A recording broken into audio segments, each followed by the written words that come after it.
Hello and welcome. My name is Stephen, Dr. Stephen Hairfield. I spent many years as a monk studying the Mahayana Tibetan path of Buddhism in India for about 6 years. While there, I learned a lot of startling things about what we think and know in life. Today's video, what I'm going to do is attempt to offer you, um, if you will, an idea or a metaphysical theory, if you will, about what we term as creation. First off, if you ask any Tibetan master or any Buddhist master anywhere in the world uh, about the idea of creation, they would look at you and smile and say, well, it has always been here. But what I'm going to offer you today is a version of what is written in my book, which is behind me over here, a metaphysical interpretation of the Bible. If you were to read the chapter of Genesis, you would read great detail on this concept. Um, the reason the Eastern masters say that life has always been here is because of the idea of infinity. You know, it's always been interesting to me that when we talk about infinity, scientists are looking for the beginning of it, the middle of it, and the end of it. And interestingly enough, if they found any of those, then the idea of infinity would be a passe or an illusionary idea that we have followed. So the idea of creation is kind of a tough one in a sense. So when I'm going to talk with you today about creation, I'm more talking about the human idea, possibly where um, life came from. As hard as that's going to be to explain, but interestingly enough, from my Buddhist teachings and to the study of metaphysics, I've come to this idea and I'd like to share it with you today. First off, most of the world sees the idea and accepts the idea that there is a creator and or a beginning. Once more, if that were to be true, then the idea of infinity would be a little more than nothing but an illusion. So in truth, I'm not sure I'm akin to the idea. So to me, the universe has always been here. Life has always been here. It's just, it has been a perpetual evolution for billions and billions of years. You know, when we look back through time, um, and the idea of the religions, what the religions have done is given us a creator, a beginning point in the idea of infinity. And once more, I do feel that that is a little bit of an illusion. If we look back, there was four initials written a long time ago, YHWH. In the ancient Aramaic world, they refer to that as Yebeh, or Yahweh, as we know it in this part of the world.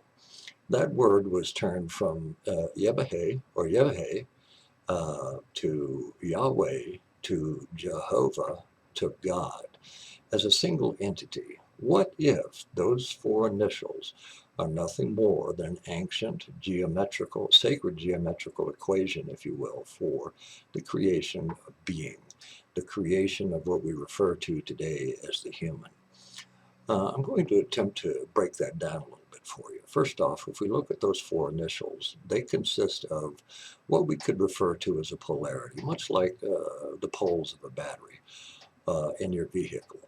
Uh, on that battery, there are two poles. One produces a negative charge, the other produces a positive charge. Now let's look at those four letters, YHWH. Y is a negative charge. H, the first one, is a positive charge. W is a negative charge. And of course, the final H is a positive charge. So what you have is, in essence, the poles of a battery giving a charge for the creation of the idea of human form. Or we could even say a tree, a bush, a flower, an animal.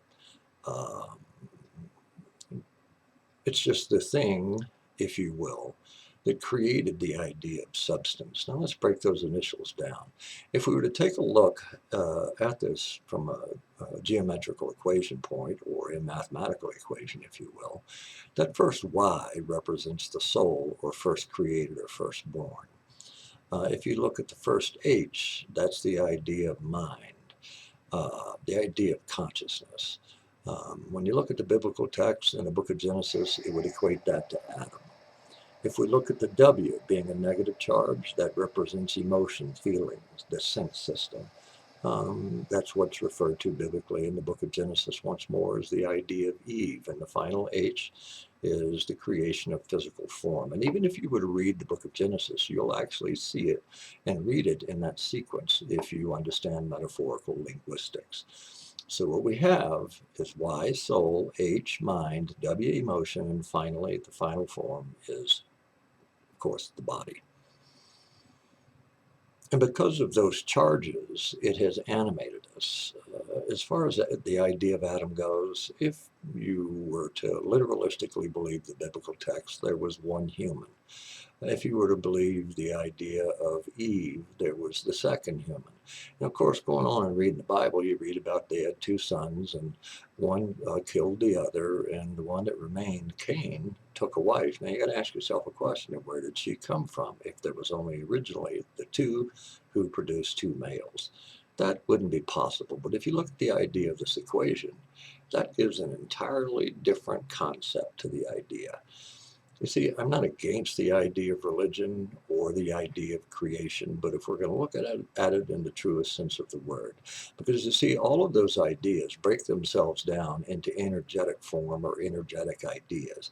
And it's energy that was created first, which you could say is the Y. Even the first H, you could say, is also an energetic idea, but it was an energetic idea that had consciousness. And also the W, the same idea. Everything is energy based in the first place. So we have to first kind of accept that is the concept for the idea of creation, which brought into material reality or form. Even a rock is energy first and has its basis in the same idea, the same metaphysical theory on the creation of being, you and I and every living thing that we have in this world. You see, to me, even if we look at the idea of energetic changes, even if we look at the idea of the magnetic poles, they still consist of the same two polarities. A negative field, which is the south pole, north pole is the positive polarity, which give us the world. So everything is energetic first. And when we look at the idea of 2012, just as a simple example in the Maya prophecies of 2012, what happens is those energetic fields shift and change constantly.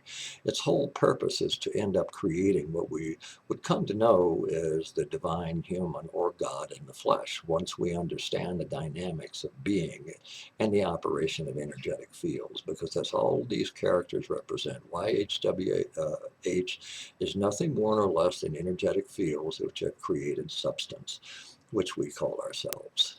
In my case, Stephen, or in anybody else's case, Bob, Susan, Sherry, whatever. But it's those energetic dynamics that have created us in the first place, keeping in mind Y, soul, H, thought, W, Eve, and the final H is physical form. And even if you look at the idea of the Holy Trinity as presented through the religious text, there's the Father, Son, and the Holy Ghost. If we look at the idea of the Father is the idea of the first H and the W, which is the guiding energies of the body, the mind, and the emotions. And we look at the idea of the Son, that's the final H, which represents physical form. And what's the Holy Ghost? That, of course, is the Y, or the soul. Now, what happens throughout time is these polarities, as already suggested, end up changing their positions. Today, if you were to look at the modern world today and through the last shift, so to speak, of the ages, which happened some 25,000 plus years ago, they were actually reversed.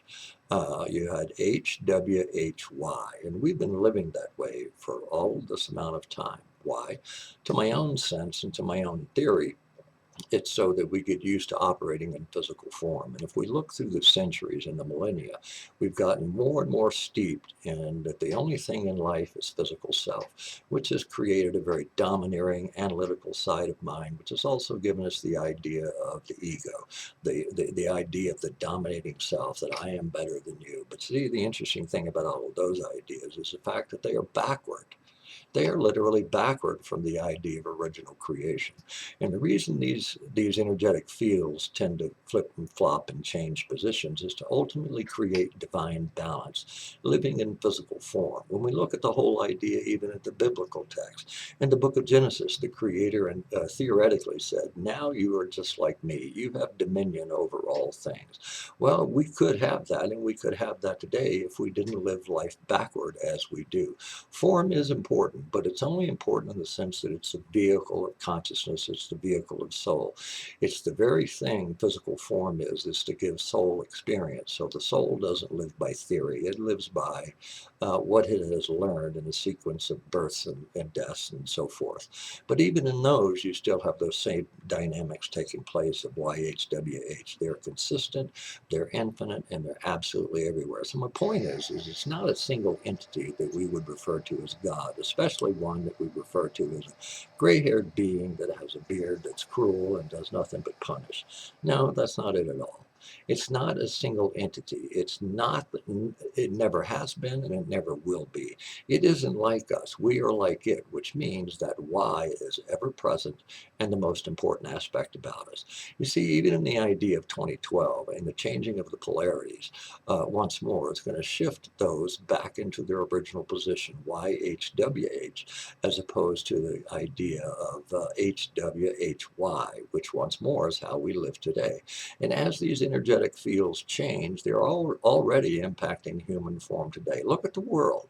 Tell me something. Doesn't it appear that it has literally lost its mind? Well, it really hasn't. What it's doing is it's shifting back into the original dynamic. And what is going to occur when we do that, according to metaphysical theory, is just simply going to be, okay, this is what you've assimilated through the millennia.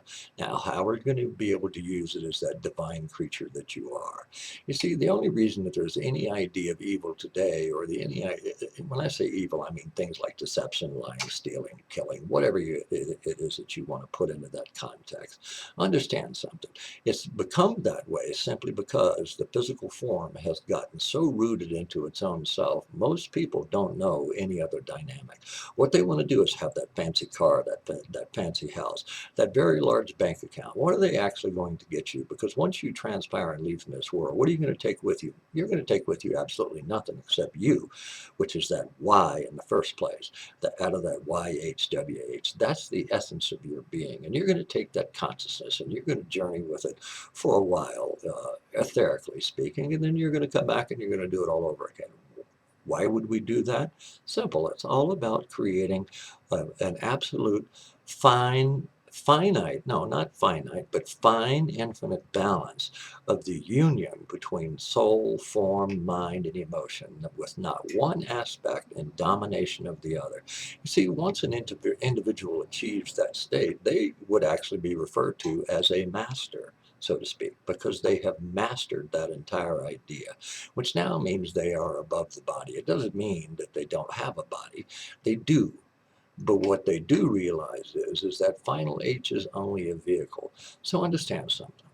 And the idea of the creative principle, which is what I refer to it as, it's an energetic stream that's constantly shifting its own self through us so that we can live is that divine ideal of beingness, not just as a body.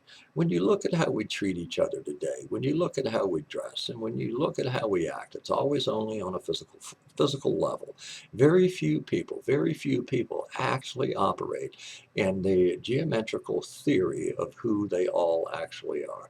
This man has said, not only here on YouTube, but in every seminar I've ever done, that we are sacred ground. We are the temple of life. We are the temple that houses the idea of divine creation. Each individual entity is a divine expression of that, given to us through that sacred geometrical equation of Y, soul, H, mind, or atom, W is Eve to give us feeling in the sense system and that final idea of the creation of physical form. There's not a single entity out there. And if you cannot buy that, when I was going through seminary school to achieve my master's degree, there were some statements in the book of Genesis, and here they are. Let us create in human in our image and in our likeness. And then it goes on to say, okay, we did that. Now, who's we? Who's our? You got to ask yourself that kind of a question, because you see, that's not it. That really isn't it. Never has been and never will be. It's a sacred energetic equation for the creation of physical form, which, by the way, we are not a finite being. We are an infinite being. And we can learn to operate in that infinite side of being once we understand our entire selves. Now, let's look at human as itself and the idea of a negative charge and a positive charge. Physical form, the body, is a positive charge. Soul is the negative side of that charge, giving life to the animate form. And even when we look at mind and emotions, mind is a positive charge, emotion or sensitivity or heart is a negative charge. Still, you have that same consistent equation, and you'll find that in absolutely every single thing in life. Even if you look at the left brain by itself, that's a positive charge. And when you look at the right brain, that's a negative charge. You still have those same polarities. Look at the idea of the oceans or water. That's a negative charge. Landmass is a positive charge. You could even go so far as to say the moon is a negative charge, the sun is a positive charge, that the earth as a whole and a total is a positive charge, and the infinite universe itself, or what we refer to as outer space, is a negative charge. I don't care where you look, you're only going to see those same two charges, all created through the sacred geometrical equation of YHWH. To me, it is not a name, never has been a name. And if you really think about it, how in the world did the ancients come up with YHWH, Yahweh, or Jehovah, or God? There are no vowels in it. I've heard it said by many, many people, especially in ancient texts, that it is an ineffable name. It's a name that you cannot say. YHWH, therefore, is going to break itself down to a mathematical equation of two simple charges interacting with each other for the creation of substance form. And we could even say that's the basis of experience. It's all about us progressing on the path of consciousness and achieving that divine state of being by unifying those charges as one living entity, understanding its own self in an absolutely implicit, spontaneous nature. That, therefore, is how creation came about. You know, you could read much more about that in my book, A Metaphysical Interpretation of the Bible. Yes, I would like for you to read it. Why? So I can make some money? No, not necessarily. Not at all. Yeah, maybe so I can continue doing what I'm doing and producing books, but it's more about Christian mysticism. It's about achieving divine self. It's about everything I ever learned in the Far East as a monk over 6 years. It's about everything I've ever studied and observed in life. It would help you understand a great deal of you. It would also help you understand the biblical text, because all the dogma has been totally removed from it completely. And once more, it's a metaphysical interpretation of the Bible. So you see, my whole idea, even in this simple presentation, is not to offer confusion, but it's to offer the idea of clarity, to get people to reflect on exactly who they are through the sheer theory or possibility that this is how we all came about. Because see, even if you look at the idea of Adam and Eve and Cain and Abel, how did he find a wife? Obviously, there was more than just those four people on this planet. So it's not that Adam and Eve created everybody. It's even when you look at the field of the sciences, they're always looking for the missing link. You'll never find it. And I hope the day that you do, I'll acknowledge the fact that I made an error. We didn't come from primates. We came from divine source, whatever that is. And that divine source, I do totally 100% feel is just this simple geometric equation of charges interacting with each other to create the idea of life. Everything has a charge. It charges your mind, it charges your emotion, it charges your body, and we discharge things, even in the idea of conversation.